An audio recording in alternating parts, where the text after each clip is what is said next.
오늘은 누가복음 2장 41절에서 52절 말씀으로 내가 내 아버지 집에라는 제목으로 함께 말씀을 나누고자 합니다. 예수님 탄생을 제외하고 예수님의 어린 시절 이야기는 오늘 본문이 성경의 유일한 그런 본문입니다. 그러니까 사람들이 이제 흔히 이제 교회를 이제 대적하는 사람들이 하는 이야기죠. 이제 이런 부분을 갖고 별소리를 다 합니다. 근데 우리가 기억해야 될 것은 이 복음서라는 것은 위인전이 아니다. 예수님의 삶을 이야기하고는 있지만 마태, 마가, 누가, 요한 여긴 예수님의 삶을 엿볼 수는 있지만 예수님의 삶을 위인전처럼 기록한 책은 아니라는 거죠. 사실 이제 복음서의 기록의 목적은 예수님이 누구신가? 저 십자가 위에 죽으신 예수님이 누구신가라는 질문에 대해서 예수님이 십자가에 죽으시기 전에 어떤 일을 했는가 이런 것들을 얘기해요. 그래서 주로 관심은 공생애에. 그래서 마가복음의 경우는 예수님이 요한의 세례를 받고 공생애를 시작하는 그 부분서부터 이야기가 시작이 됩니다. 그리고 이제 마태복음은 그 또 궁금한 거예요. 예수님이 그럼 어떻게 이 세상에 오셨나?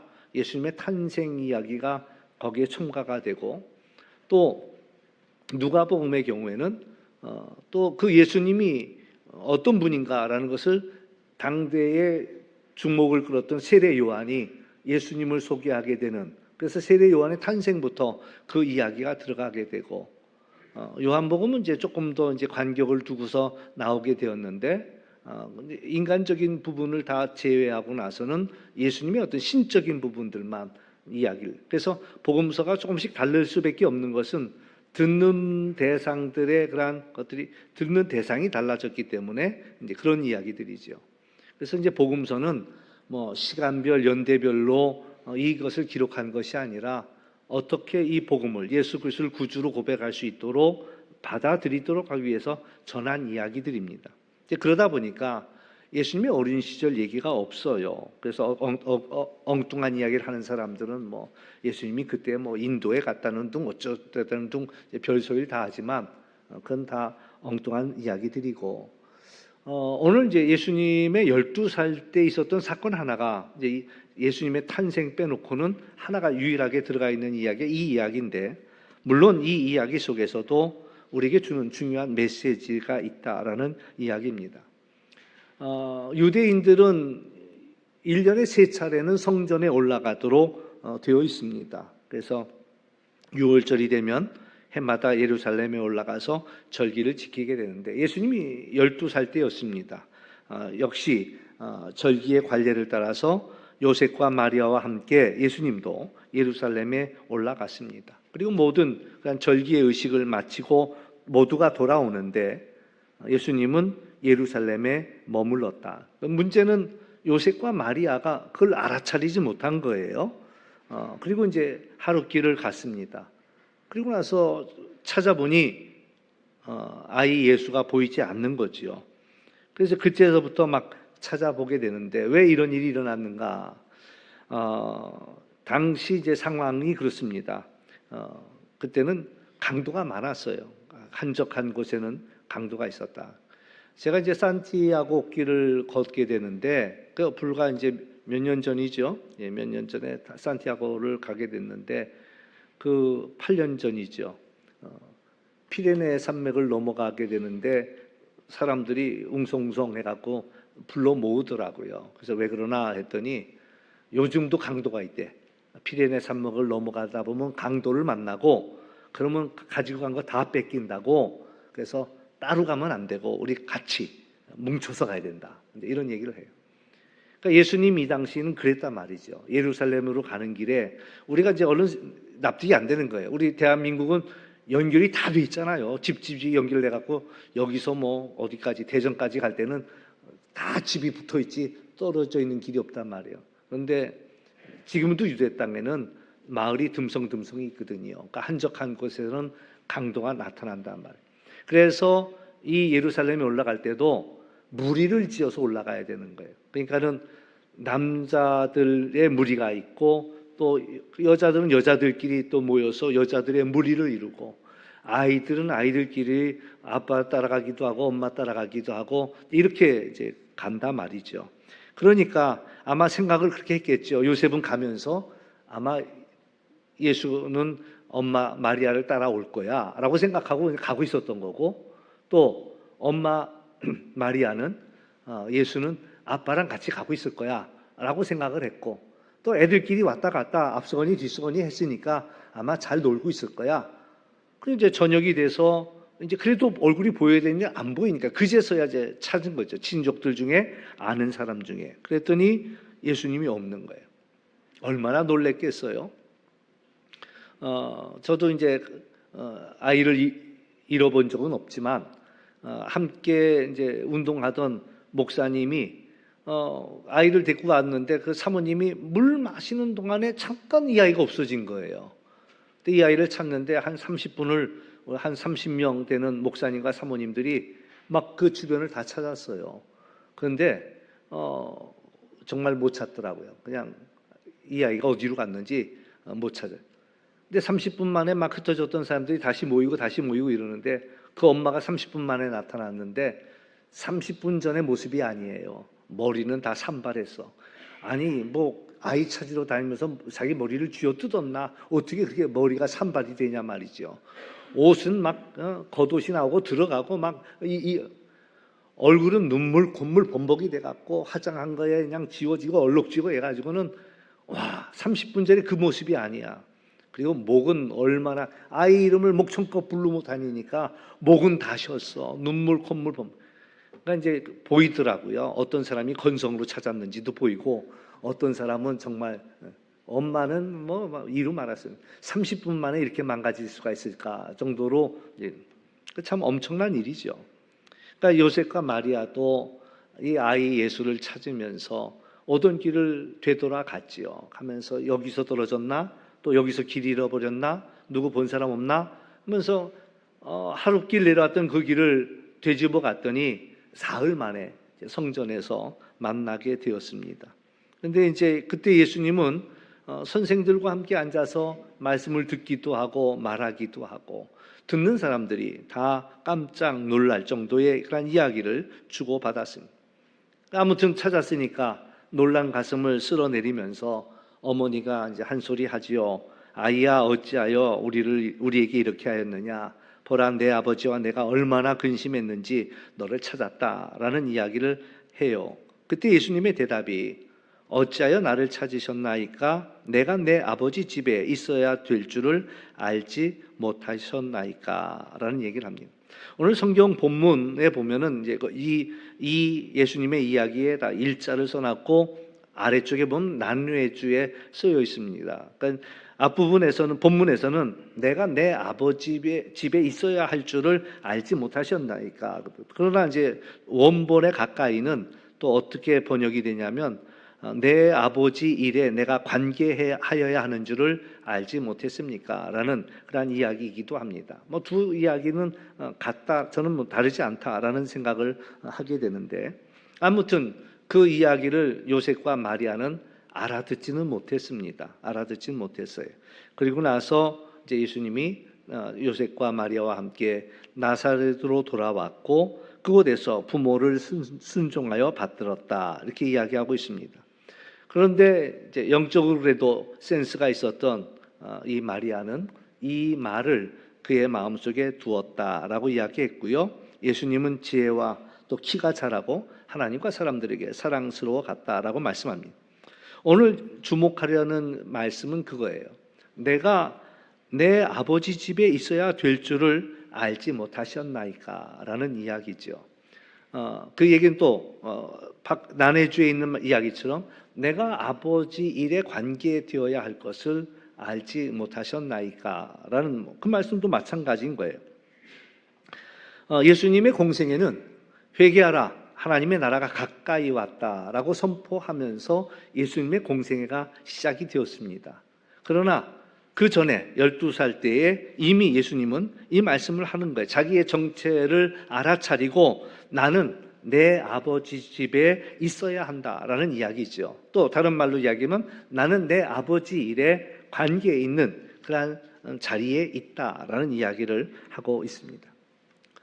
지난 성탄절에 우리 김홍남 권사님께서 교회에 오랜만에 오셨습니다. 제 방에 들어오자마자 하시는 얘기가 목사님 교회 오니 너무 좋습니다. 그러면서 막 우시는 거예요. 기쁨의 눈물을 흘리는 거예요. 그렇죠. 그 마음을 조금 알 것 같습니다. 언제든지 올 수 있다라고 생각하는 사람들은 그 마음을 헤아리기 쉽지 않겠지만 내가 언제 또 이 성전에 올라올 수 있을까라는 마음인 분들은 이 성전에 와서 예배 드리는 이 일이 얼마나 감동스러운 일인지 모른다라는 거죠. 그래서 오늘도 예배의 땅에 나와서 함께 예배할 수 있는 이 일들이 얼마나 귀하고 감사한 일인가라는 것들을 우리는 깨달을 필요가 있습니다. 탕자가 아버지 집을 뛰쳐나갈 때까지만도 몰랐어요. 그러나 아버지 집을 벗어나는 것이 자유고 그것이 해방이라고 생각했겠지요. 그러나 그가 모든 것들을 다 잃어버리고 돼지우리에서 그 줄인 배를 움켜잡으면서 비로소 아버지 집을 그리워하는 거죠. 내 아버지 집에서는 종들도 이 배 굶지 아니하고 먹는데 내가 아버지와 또 하나님께 죄를 지었구나라고 그는 고백합니다. 제가 몇 번 말씀드렸지만 시집간 딸이 친정에 와가지고는 안방에 딱 들어가더니 큰 대자로 딱 눕더래요. 그러면서 참 좋다. 아버지 집이 참 좋다. 그리고 눕더래요. 그때 저는 알아차렸어요. 시아버지하고 친정아버지가 다른가 보다. 다 똑같은 줄 알았는데 여러분 하나님이 시아버지예요? 친정아버지예요? 그러니까 시아버지도 잘해줘요. 잘해준다고. 다 잘해준다고. 그런데도 어려운 게 있나 봐. 그런 게 어려운 게 있나 봐. 뭐 하나 얘기할 게 있는데 또 얘기하면 안 될 것 같아서 좀 아니 시집 가서 얼마나 사랑받는지 몰라. 근데도 친정 들어오니까 눈물이 벌컥 나더래. 눈물이 벌컥. 자기 집에 딱 들어오니까 구박받은 것도 아닌데도 내 아버지 집에 오니까 그렇게 좋아가지고 눈물이 확 쏟아지더라. 이제 그런 얘기를 하더라고요. 우리가 주님을 만날 수 있는 곳이 바로 이 예배 자리라는 사실입니다. 다른 자리에서 우리가 찾지 말고 예배의 자리로. 요셉과 마리아는 예수님을 찾기 위해서 많은 시간이 걸렸습니다. 그가 도대체 어디 있는지를 알지 못한 거예요. 또 넌센스 하나 얘기하면요. 가룟 유다는 예수님이 어디 있는지 알았어요. 그 최후의 만찬 때 거기서 예수님이 얘기하시잖아요. 떡을 주면서 가서 너의 할 일 해라. 그러니까 이제 가룟 유다가 뛰쳐나가서 예수님을 배반하잖아요. 그리고 이제 이쪽에서는 최후의 만찬이 이루어지고 그 식사 이제 다 끝나고 난 다음에 이제 예수님이 제자들과 함께 노래하며 겟세마네 동산으로 가서 기도합니다. 캄캄한 밤이에요. 조명도 없어요. 가로등도 없어요. 근데 가룟 유다는 예수님이 어디 있는지를 아는 거예요. 그래서 예수님을 넘길 그런 군인들과 함께 그 겟세마네 동산에 와서 가장 사랑의 행위인 입맞춤을 통해 갖고 예수님을 배반하잖아요. 그러니까 그이는 예수님이 어디 있는지를 너무나 잘 아는 거야. 오늘 우리가 예수님을 어디 계신지를 알고 예수님을 만나기 위해서 예수님을 만나는 자리로 와야지요. 예수님께서는 그렇게 이야기했습니다. 예수님이 있는 곳은 내 아버지 집이었다. 내가 있어야 할 곳은 내 아버지 집이다라고 이야기하는, 이게 오늘 드리고 싶은 가장 중요한 메시지죠.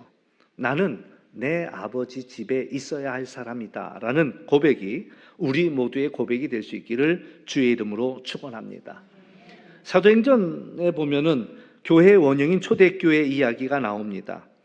사도행전 2장 42절에서 47절 말씀에 그들이 사도의 가르침을 받아 서로 교제하고 떡을 떼며 오로지 기도하기를 힘쓰니라. 사람마다 두려워하는데 사도들로 말미암아 기사와 표적이 많이 나타나니 믿는 사람들이 다 함께 있어 모든 물건을 서로 통용하고 또 재산과 소유를 팔아 각 사람의 필요를 따라 나눠주며 날마다 마음을 같이하여 성전에 모이기를 힘쓰고 집에서 떡을 떼며 기쁨과 순전한 마음으로 음식을 먹고 하나님을 찬미하며 온 백성에게 칭송을 받으니 주께서 구원받는 사람을 날마다 더하게 하시니라. 초대교회는 사실은 신앙생활하기가 이렇게 만만치는 않았습니다. 녹록치는 않았어요. 다 따가운 눈으로 이 사람들을 지켜봤거든요. 그러나 이 사람들은 모이기를 기뻐했고 함께 찬양하는 것을 기뻐했고 함께 떡을 떼었고 서로가 서로의 필요한 것들을 채워주면서 그 공동체를 이루는 거예요. 당시 황제가 참 이 사람들 이상한 사람들이다라는 거죠. 왜 이상하냐? 우리는 우리의 그 이방인, 우리의 로마 사람들도 다 돌보지 못하는데 이 사람들은 자기들도 돌아볼 뿐만 아니라 또 어려운 사람들까지 도와주니 우리를 부끄럽게 한다. 이런 고백을 당시 황제가 했던 그런 글도 있습니다. 아무튼 이들은 모이기를 좋아했던 거예요. 성전에 모이기를 좋아했고 찬양하는 걸 좋아했고 함께 떡을 떼면서 그렇게 모임을 가졌죠. 제가 가장 바라는 것이 저만 바라는 것이 아니죠. 어쩌면 하나님이 우리에게 원하는 것이 이런 교회를 만드는 일 아니겠는가, 이런 속회를 만드는 일이 아닐까라는 생각이에요. 세상 어디서도 경험할 수 없는 그러한 모임, 그 공동체를 우리는 이루어야 할 것이다 라는 얘기죠. 이 험한 세상 누구와 함께 하겠습니까? 원하기는 서로를 빛나게 해주는 이들과 가까이 하고 복 있는 사람들과 가까이 할 필요가 있지 않겠냐라는 거죠. 세상에는 세 종류의 사람이 있습니다. 만나야 할 사람이 있고 절대로 만나지 말아야 할 사람이 있고 또 만나나 마나한 사람도 있다. 우리가 잘 알고 있는 한 사람이 여리고로 내려가다 강도를 만나게 되지요. 강도는 만나지 말아야 할 사람입니다. 우리 인생 속에 만나지 말아야 할 사람은 강도래요.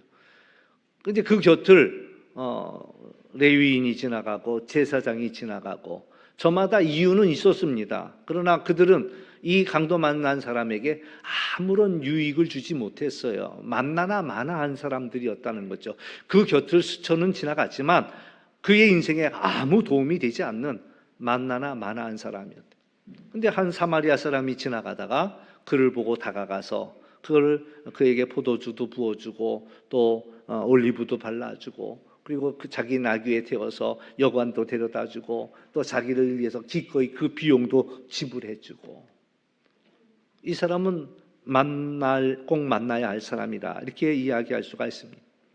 1980년도에 유행했는데 지금까지 한다고 해요. 근데 이제 1980년대에 어떤 게 있었냐면 마니또라는 얘기가 있었습니다. 마니또.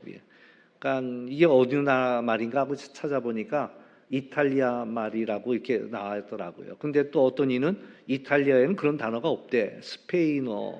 그래서 이제 그 마니또가 스페인어로는 애인 이런 뜻이고요. 또 서로 사랑해서 이렇게 지켜주는 사람, 이런 개념을 가지고 있더라고요. 근데 우리가 80년도에 그런 놀이를 했어요. 어떤 놀이를 했냐면 마니또가 되어서, 그러니까 그 사람은 나를 몰라. 그냥 나는 그의 천사야. 내가 그의 마니또가 되어서 뒤에서 지켜보면서 그에게 필요한 거를 그도 알아차리지 못하게 챙겨주는 사람들입니다.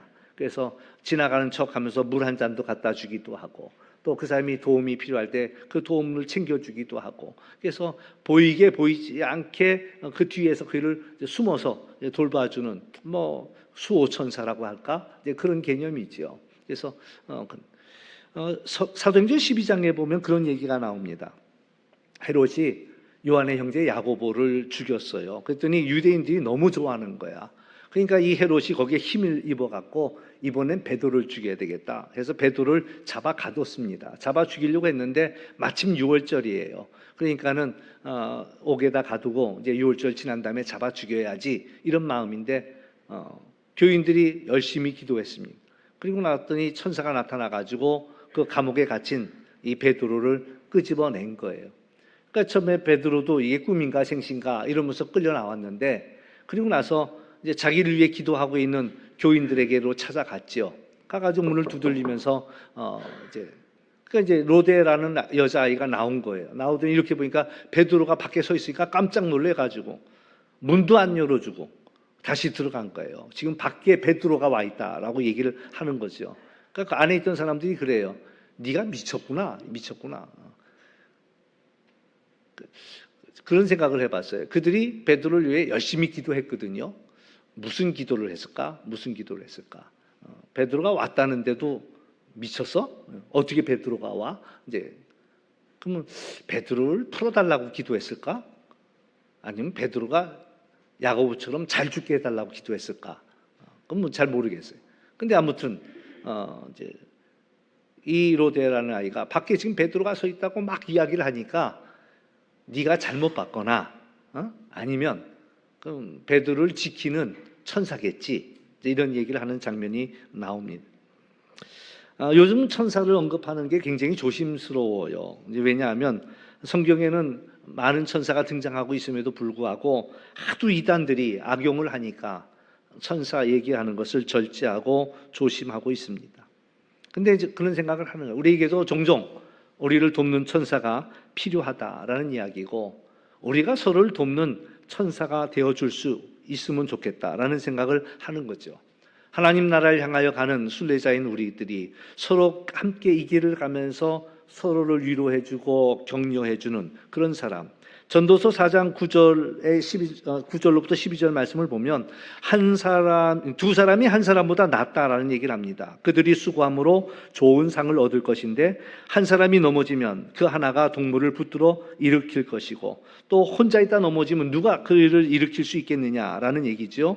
두 사람이 함께 누우면 따뜻한데 혼자 어떻게 따뜻해질 수 있겠느냐. 한 사람이면 패하겠지만 두 사람이면 능히 맞설 수 있다라는 얘기를 합니다. 세 겹줄은 쉽게 끊어지지 않는다라는 이야기를 하고 있습니다. 그러니까 오늘 우리가 혼자서도 잘할 수 있지만 함께하는 사람들이 있다면 더 용기를 낼 수가 있는 거죠. 서로를 위로해주고 서로를 격려해주고 한 사람이 불평하면 옆에서 또 그것을 붙잡아주고 또 이 사람이 불평하면 또 낙심하면 또 이 사람이 붙잡아주면서 같이 가죠. 그러니까 제가 등산해 보니까 그래요. 혼자 가다가 어려운 길 만나면은 아유 이제 그만하고 돌아갈까 이런 생각이 들어요. 근데 두 사람이 같이 가면요 서로 얘기 그렇게 하는 거예요. 내가 힘들다 그러면 조금만 더 같이 가자 얘기하고 또 이 사람이 힘들다 그러면 오늘 조금만 더 같이 가자라고 해서 혼자 가면 갈 수 없는 그 길을 같이 갈 수 있게끔 서로가 돕더라라는 그런 이야기지요. 저는 이런 마음을 한번 먹었으면 좋겠습니다. 2025년도 새해에는 내게 주어진 한 사람을 따뜻하게 하리라. 내게 주어진 이 한 사람의 얼굴만큼은 내가 행복하게 빛나게 해주리라. 그런 결심을 한번 했으면 좋겠어요. 물론 쉽지는 않습니다.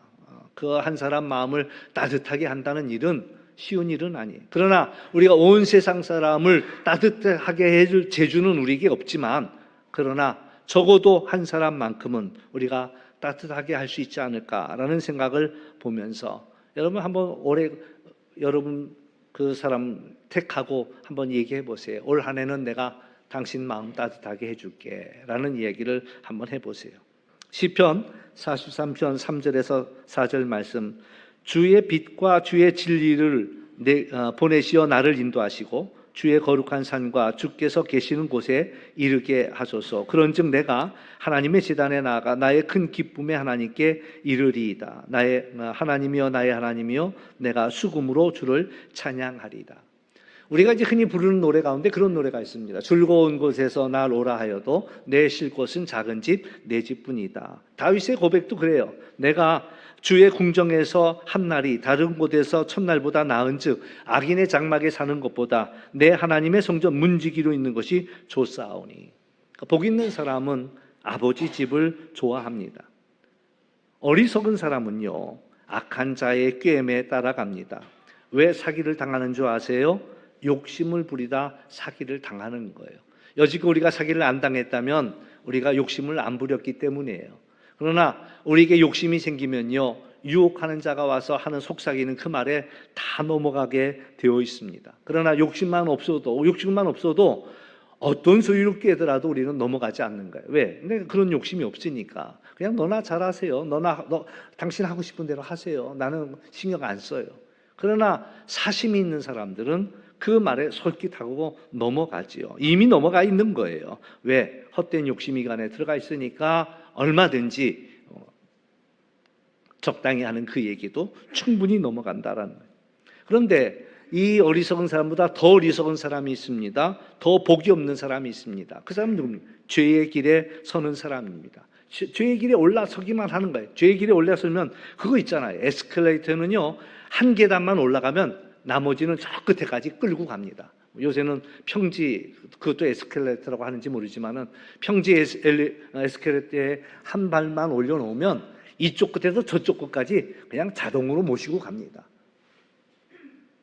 손 하나 까딱 안 하고 멸망의 자리로 끌고 가죠. 근데 이 사람보다 더 어리석은 사람이 있습니다. 더 복이 없는 사람은 오만한 자의 자리에 앉습니다. 그 자리가 어떤 자리인지를 모르고 덥석 앉는 거예요. 죽을 자리인지 망할 자리인지 알지도 못하고 그냥 그 자리에 들어가 앉아 있는 사람이에요. 요새 그런 사람이 너무 많아요. 악한 자의 꿰매 넘어간 사람, 죄인의 길에 서 있는 사람, 오만한 자의 자리에 앉아 있는 사람. 그러나 복 있는 사람은 시냇가에 뿌리를 내립니다.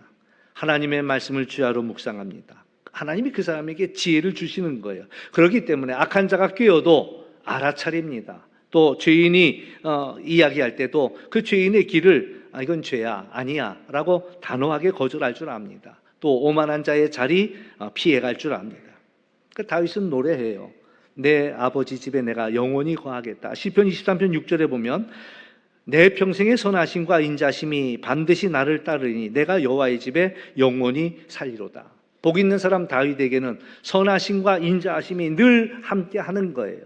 우리 나와 함께하는 그 사람, 복 있는 사람, 선한 사람, 인자한 사람이 나를 붙들어 주기 때문에 내가 하는 이 길에서 우리는 벗어나지 아니하고 또 하나님께서 원하시는 그 길까지 우리가 갈 수 있다라는 이야기죠. 사랑하는 성도 여러분, 오늘 예수님께서는 분명하게 말씀하십니다. 내가 나의 아버지 집에 있어야 될 줄을 알지 못하느냐. 또 다른 번역도 마찬가지예요. 내가 아버지 일에 관계되어 있으니 그것을 알지 못하느냐라는 이야기죠.